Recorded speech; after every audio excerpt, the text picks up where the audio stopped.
Welcome to part 4 of phase 1, how to overcome sales resistance through your sales attitude. So what we'll be covering here is the importance of attitude and then the specific aspects of a healthy and effective sales attitude. So being detached, respectful, curious, selfless, authentic, and determined. And then we'll talk about how to incorporate these attitudes and make them a reality in your selling. When I talk about attitude, this is what I mean. A settled way of thinking or feeling about someone or something, typically one that's reflected in a person's behavior. So our attitude is really what informs how we think about the world and how we interact with the world. Our attitude are the assumptions and beliefs that drive our thoughts and behaviors. So attitudes, therefore, will determine how we interact with our prospects, and our attitudes will shape the way we feel about the world. And then our attitude will determine what we say and how we say it. So the importance of attitude really comes down to this idea of sales resistance. So if people are being pushed into something, they resist. This is just simple fact of human nature. People don't like being forced into things. If I tried to force you to buy this startup sales program, you would have resisted me and you wouldn't have liked it. And a lot of old sales tactics and attitudes were all about manipulation and force. And so most people have developed sales resistance techniques as a defense mechanism. There are a lot of unethical sellers that have tried to get people to do things that they don't actually want to do. And then people in return have evolved and figured out, here are the ways that I can get away from salespeople so that they don't force me to do something that I don't want to do, and they make my life worse. In Sales 101, we talked about helping others profit, and a lot of old selling techniques actually gave people the opposite result. It didn't make their lives better. It made their lives worse. How terrible is that? So people have developed ways to get out of that, defend themselves from that, and that's what we call sales resistance. So you can't really sell effectively if someone is resisting you. And this is unfortunately something that happens naturally now. Like when you cold call and people realize they're on the phone with a salesperson, they'll automatically throw up barriers and start resisting. And so you have to get them to let down those walls and give you a little bit of trust so you can prove you're an ethical salesperson that actually wants to improve their life. And a proper attitude will dispel sales resistance. When you're talking to prospects, they will sense your attitude. So these old sales attitudes focus on like power and control and force. It's all about if the buyer's in control of the conversation, here's what you can do to get back in control. And it's about asking people questions that they'll say yes to 20 times before you ask them to buy, because then they'll say yes to, because they're dumb enough that they don't know what you're doing and they're just going to psychologically say yes again and have a lapse in judgment. Like, that is so stupid. And it just is so belittling that you think your prospects are so dumb. It's all based about this unethical persuasion and manipulation. So it's these closing techniques that use like logical fallacies and logic traps to get someone to say yes, because convince them that they have to buy from you because it's the logical thing to do. It's manipulative. It's unethical. And it relies on these closes. Like I mentioned last time. Oh, what? Does your wife ask you permission to buy groceries? Like stupid things like that. And these are the old sales attitudes that I learned when I was trying to learn sales, and they never felt right. It's all also about enthusiasm, being like, hey, here's the thing I want to sell you. It's the greatest thing ever, and trying to get someone else to catch your enthusiasm.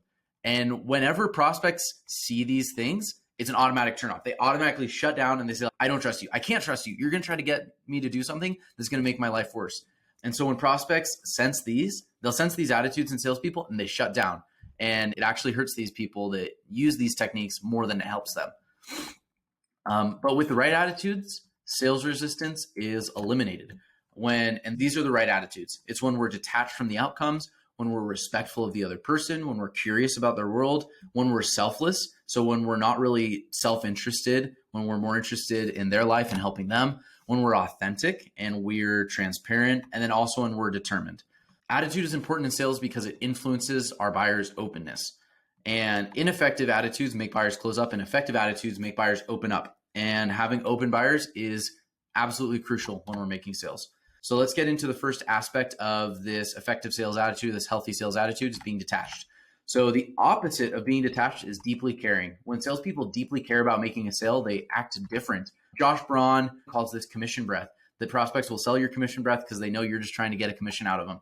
And the prospect can tell that the salesperson just wants to make the sale. They're deeply dependent on the outcome. It's this idea like, if I don't close the sale, I'm not going to hit quota. And you act different, and people can sense that. So that's the opposite of being detached. And it also creates disappointment and frustration when you lose deals. So it doesn't just hurt your sales, it actually hurts you, because when I can't win a sale, I become really disappointed and frustrated, and it makes selling long-term harder. Like, I'm less likely to have a successful career in sales because I can't play the game for a long time because I'm constantly exhausting myself emotionally.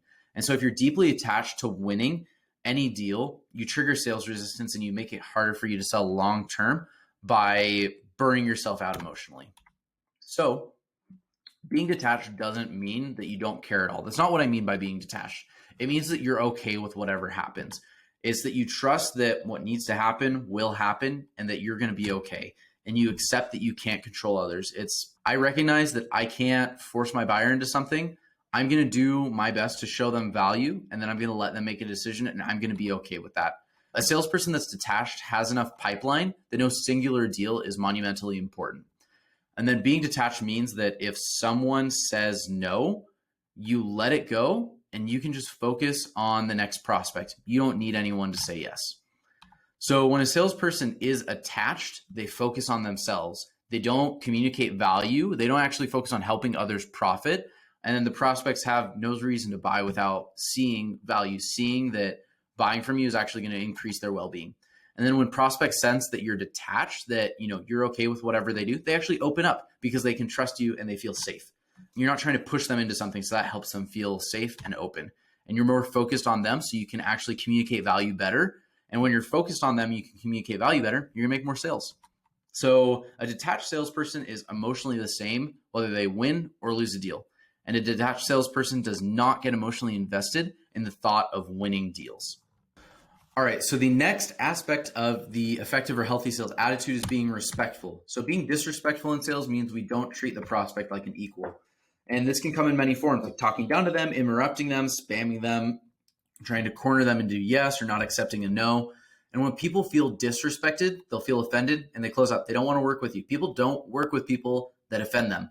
Feeling offended and making a purchase do not go together. Like, I want you to think about how many times you've bought something from someone who offended you. And I'll call this just humanity. It's just this idea that every human deserves to be treated with a certain level of dignity and respect because they're equal to you. It's when you see all other human beings as equal and you recognize, I wouldn't like someone trying to sell to me like this. And so I'm going to treat them the way I would want to be treated. It's the golden rule kind of thing. So taking a respectful attitude into sales is recognizing the humanity of your prospect, that they deserve to be treated like an equal.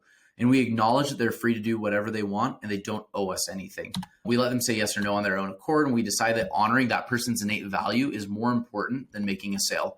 We treat them like they're equal to us. So when people feel respected, they open up more.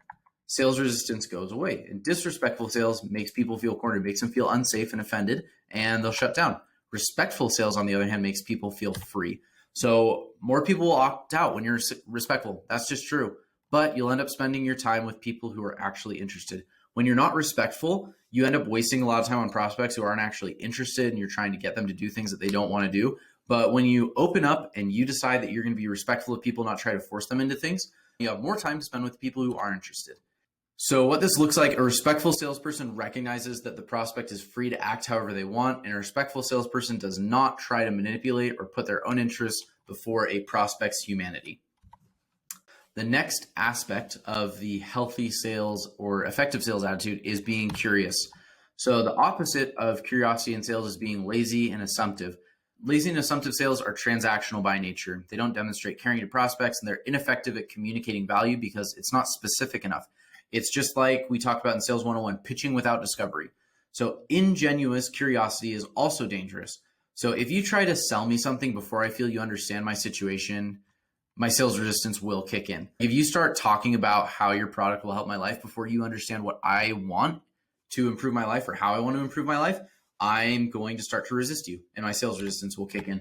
So people want to be understood. They want to feel someone else cares about their situation. This is what helps build trust and rapport with people. Genuine curiosity in sales is deferring your assumptions and treating every prospect like an individual and saying, hey, I don't know anything about you, but I want to know and I want to learn and I care. It looks like asking follow-up questions that dig deeper and uncover the problems, implications, and emotions associated with the situation. So this works great in discovery when they're talking about their situation, when they're talking about their business or whatever aspect of their life you can impact. You're asking these follow-up questions and you're saying, oh, that's really interesting. How does that affect this part of what you do? What drove that decision or what made that so important to you? It's asking those follow-up questions like an investigative journalist. So curiosity in sales wins for two big reasons. The first is because the prospect will feel understood and attracted to you. People feel attracted to people that are interested in them. And then the second is you understand the prospect's problems and goals so you can better communicate values. Understanding, just like we said, why the discovery process is so important. This goes hand in hand with that. It's you understand what it would mean to increase their well-being, and then it gives you that ammunition or that how to tailor your pitch to them. So if those two things happen, sales resistance lowers and you're in a much better position to help. So curious salespeople ask multiple follow-up questions and dig deep with prospects. And curious salespeople do not assume things about prospects or ask inauthentic questions designed to trick a prospect. Our next aspect of the healthy and effective sales attitude is being selfless. So selfishness in sales is a cancer. Selfish sales are all about the salesperson, their product, and their company. Selfish sales treat the customer like a number, not a person, and selfish sales don't communicate value. If prospects just hear you pitching and pitching without making relevant to them, sales resistance is triggered. If you try to close them and you're just trying to use these manipulative tactics and you're not actually talking about helping them and improving their life, they're going to trigger their sales resistance. So selfishness in sales means you're not concerned with your income on calls. And this is going to be unnatural and hard for a lot of salespeople to do. Selflessness means you're thinking about the prospect and focused on them. Selflessness means giving valuable information throughout the sales process. So I'm still going to try to help you. I'm going to say things like, hey, even if you don't work with me, here's how I think I could help. I'm going to send over this checklist of things that would be useful for you. And selflessness means the prospect genuinely feels they're important to you. And what selflessness is appealing to the prospect's motivations. Transactions are always profitable for both parties. We talked about this a little bit when we talked about profit, but benefit over cost drives purchasing decisions. If I make a purchase decision, if I feel this is the most profitable thing I can do, and if the benefit of the interaction outweighs the cost.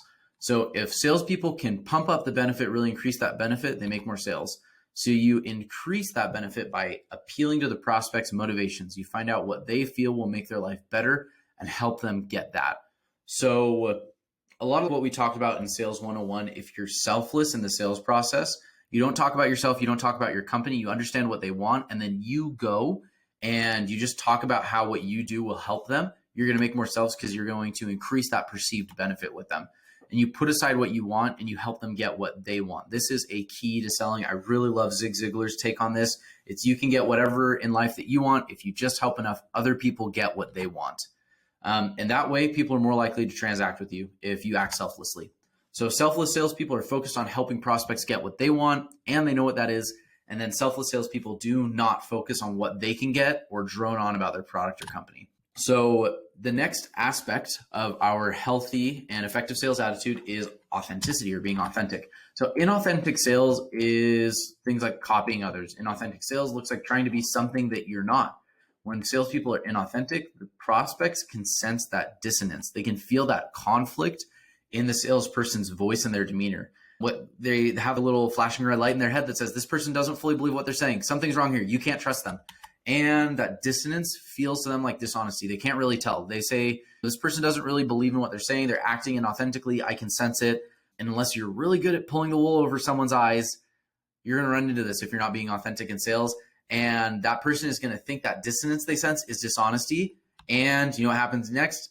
That triggers their sales resistance. They say, this person is being dishonest. I cannot trust them. I'm not going to do business with them. And up goes their wall of sales resistance. So authenticity means being yourself. It means acting who you truly are. Don't try to act more enthusiastic than you actually are. Don't say things to the customer you don't actually believe. Don't be a robot. This is something I was super guilty of. And this is something that a lot of new salespeople do. And just use some less formal language. Let the conversation drift for a minute. It's okay. Like, that's the advice I wish I could have given myself 5 years ago when I was selling. You don't have to be a robot. You don't have to always be super formal. Just be a person. And if you're being authentic, the prospect will notice. You're going to be more effective. You won't be wasting energy on pretending, and you can use that energy to pitch and do discovery more effectively. Your prospect will trust you more because they don't sense any deception or dissonance. So an authentic salesperson embraces their own personality and is a real person on calls. And an authentic salesperson doesn't act like somebody else or say things they don't believe. The last aspect of our healthy and effective sales attitude is being determined. So undetermined salespeople give up far too easily. Every objection becomes an immovable barrier.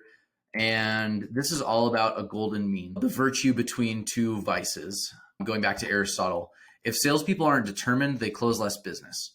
And that's why determination is really important. You want to find this golden mean between being pushy and manipulative and being just a pushover. You got to find somewhere in the middle where you can be determined, push back on people when it's appropriate, and let them say no when it's appropriate. So being determined means finding respectful ways to continue a conversation when someone throws up objections or says no before they really understand the value you could bring to their life. Helping the prospect, and which really means getting the sale, right? Getting a sale is just helping someone, has to be important to you. So you have to really actually care about making a sale, and you have to care about helping the prospect. And I know this sounds like a conflict between being detached, but you have to understand when to be a little more determined and when to be a little more detached. You have to have that emotional intelligence on when the situation is right for those things. Being determined looks like challenging people's assumptions a little, asking tough questions, saying, like, hey, if you actually don't improve this part of your business, what is that going to mean for you in a year? If you don't hire me to help you with your startup sales, what's going to happen? Are you going to try to hire salespeople and they're not going to work out and you're going to run out of runway? What does that look like? And people like to play with salespeople and test their mettle. Like, they respect people who keep trying. Prospects have said to me a bunch of times, like, hey, I really appreciate you continuing to follow up with me. When I felt like I was being annoying, they actually appreciated it. It made them feel important. And people like to throw up these objections and try to test salespeople. They want to work with salespeople who are like good and test their grit and throw up these silly objections, and just making sure you can answer those respectfully is going to be to your benefit. So don't just take no for an answer, unless if you've done a really thorough presentation and that person understands and has an accurate idea of their perceived benefit and the costs involved with working with you. That's when I'd say you can take no for an answer. Otherwise, I would keep pushing until you can make that presentation, or someone just says, I'm not interested, and it would be better for you to spend your time elsewhere. But continue to be respectful. Being determined should not come at the expense of being respectful. So being determined gets people to open up more and lets you have better conversations. You also stop losing deals because you gave up and let their unreasonable objection become a no. Every objection is not a no, and most often just means not now. So a determined salesperson challenges the assumptions behind objections and asks insightful questions to continue a discussion. And I want to really highlight that. Challenge the assumptions behind people's objections. A lot of times people will raise objections because of false or inaccurate assumptions they're making. And then determined salespeople do not roll over whenever an objection comes up. So one thing that I found when I talk about changing attitudes is that it ends up feeling hard to actually make changes. Like, I might say, Brandon, those are all nice things. Like, those sound like really great things. And when you talk about those, I get this nice feeling inside. And I feel like that's a good moral thing. But how do I actually incorporate that into my selling? Talking about changing attitude can often feel ethereal and hard to take action on. And we can incorporate daily practices to actually make these attitudes a part of our lives and a part of our sales. It is possible. But there's no one right way to incorporate these attitudes. You'll have to find out what works best for you. So here are some ideas on how you might do that. Daily repetitions or reminders. So that could look like just reading these attitudes daily.